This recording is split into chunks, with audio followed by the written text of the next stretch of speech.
Welcome to Family and Economics. I'm Brenda Vassar-Taylor, your host today, here with Jerry Cox and David Cox with the Family Counsel.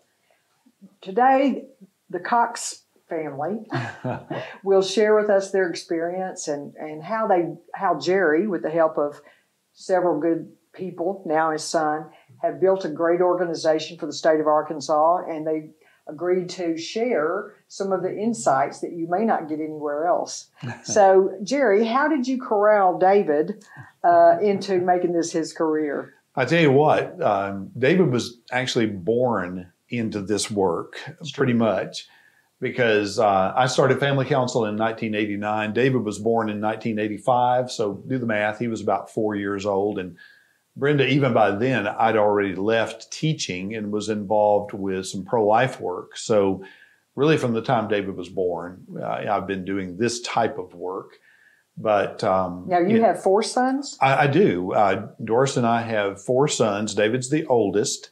And so David's the oldest of 4 boys. So he could tell you some stories about growing up with brothers and how all that works. Well, now, just in case we have new viewers, tell us just in a couple of lines what Family Counsel does, and then I want David to tell us his part in that. Sure. Well, Family Counsel is a conservative pro-family organization based in Little Rock. I started it in 1989, working with a national group called Focus on the Family.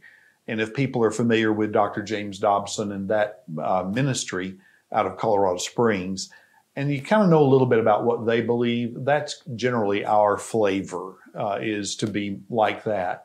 But I tell people simply, we try to take the values of the Bible and Sunday morning church into the halls of state government. That's one of the main things that we do. We believe in a biblical worldview. We believe in traditional values, and obviously that puts us in a very pro-life position, a very pro-marriage position, pro-family, pro-parental rights, all of those things. And so David very graciously, when he finished college at John Brown University, decided to come over and just start working with dear old Dad. And David, you've been with me for 13 years? 13 years, yeah, this summer. Mm-hmm. What do you do, David? A lot of what I do has to do with research and writing. So I'll research policy, communicate with colleagues around the country, talk to policymakers or lawyers or whoever about different policies, and analyze the legislation, and then I pass information along to other folks who may be able to implement it or make it happen. Now, what's it like working with your dad? Oh, it's great. No, it's great. We David, you should not lie on TV here. No, it's good. Part of what I do, as I tell folks, is I try to help other people be successful. And so I take policy and information that I can glean, and then I share it with other folks, sometimes Jerry, sometimes other folks in the office, and then they can go out and they can use it when they're lobbying or when they are educating folks about different issues that are facing the state. Then I'm able to help equip them. So if there are 2,000 bills filed in a session, you're reading every bill? I tell people I review every bill. Okay. I try to be as honest about that as I can, because you don't have time to sit and study every single piece of legislation. I've heard that from legislators. Have you, Jerry? Yeah, oh yeah. Well, I tell people, if they tell you they read every bill, they'll probably lie to you about other things. Yeah. Because I just don't see, even if you read them all, you wouldn't have the brain power to comprehend everything. That's right. Yeah. So it's almost not worth the time to try to read every single bill that way. Yeah. But David does a great job of reviewing them and giving us ones that, hey, you should look at this. This may be a bad bill. Yeah. Well, I just want to thank you guys for your more than 30 years of work and what you've done to make Arkansas a pro-life state and one of the, maybe the #1 pro-life state in the United States. And as we've discussed, we want to know how family issues cross the lines of economic issues. So where do you see that, David? How do you see those two things intersecting? Well, a good example of where family and economics intersect is if you look at education and family formation and what that does economically. We know from numerous studies that if you do 4 things, you most likely will never live in poverty. And that is, number one, finish high school. Then number two, get married. Number three is then have children. And then number four is stay married. You do those four things in that order, then in all likelihood, you will never live in poverty. If you get the order out mixed up, get those steps out of order, or if you skip steps altogether, then the odds of living in poverty only increase. And so from an economic standpoint, it makes sense to encourage the formation of stable families, stable marriages, and good parent-children dynamics, because that's going to increase your economic output. It's also going to relieve the state of a lot of economic burden, taking care of people who maybe are living in poverty or somewhere thereabouts. So when a state helps promote those kind of issues, as you guys do, and when you're working down at the Capitol, Right. you will see a state with higher level of an economic prosperity for all its citizens? That's the goal, yes. Okay. Now, do those statistics bear out from what you've seen Brenda, in other states? It's almost undeniable that stable marriage is as good of a hedge against poverty as an advanced college degree. That's how powerful a good, stable home and marriage can be. Now, I'm not saying people are going to be rich, but I'm saying you're going to be okay most all the time if you just do those things that David was talking about. And shame on our government if they encourage anything but that.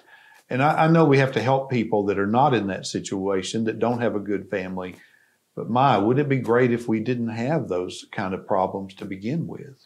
Well, and I know that we could spend another 30 minutes discussing maybe what the state of Arkansas could do or has done to help promote those things or has harmed those. You want to give us a couple of examples? Well, maybe both of you might. Yeah, I mean, for one thing, the divorce rate in Arkansas is extremely high.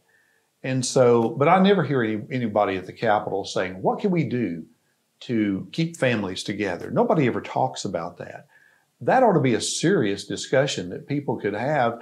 And not that you can keep every marriage together, but if you just saved a small percentage, that's going to be a huge economic savings to the state if you can just do that. Because guess who ends up on public assistance most of the time during a divorce? It's women. And Brenda, you know that as an attorney, that women have a hard go of it many times. If the husband won't pay child support, he's left the woman with kids and left. And so I, for one, wish the state didn't have to help in those situations.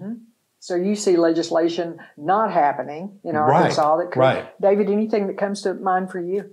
Well, some policy points that we've worked on have had to do with tax credits for adoption, trying to encourage parents to adopt children and make that easier for them. Another policy we've looked at is tax credits for parents, especially it could be stay-at-home parents, or anything we can do to help alleviate the tax burden of families, the family space. So taxes are an issue. Taxes are an issue, Absolutely. and sometimes in ways you wouldn't expect. The used car tax would be an example. We've worked to reduce and or eliminate the used car tax over the years because families oftentimes are the ones purchasing used vehicles, especially low-income families. So anything you can do to help relieve the tax burden of families, it's going to help your society, I think. Now, I assume, or maybe I'll just let you talk about this, but are you supported by the state of Arkansas? Are tax dollars supporting your organization? No. We are supported entirely by charitable donations from individuals and churches across the state of Arkansas. That's it.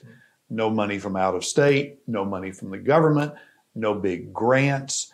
It's individual people out there who want to see good policy implemented, and they get behind us. And you know what? Some people have been behind us for 30 years because they value what we do, and I am so grateful for that. Well, if all of us in the state could get their names and send them thank you notes, I think that we would be better served. Thank you guys for joining us here today on families and economics, and I look forward to what we'll all learn together, hearing more from you. Thank you. Thank you.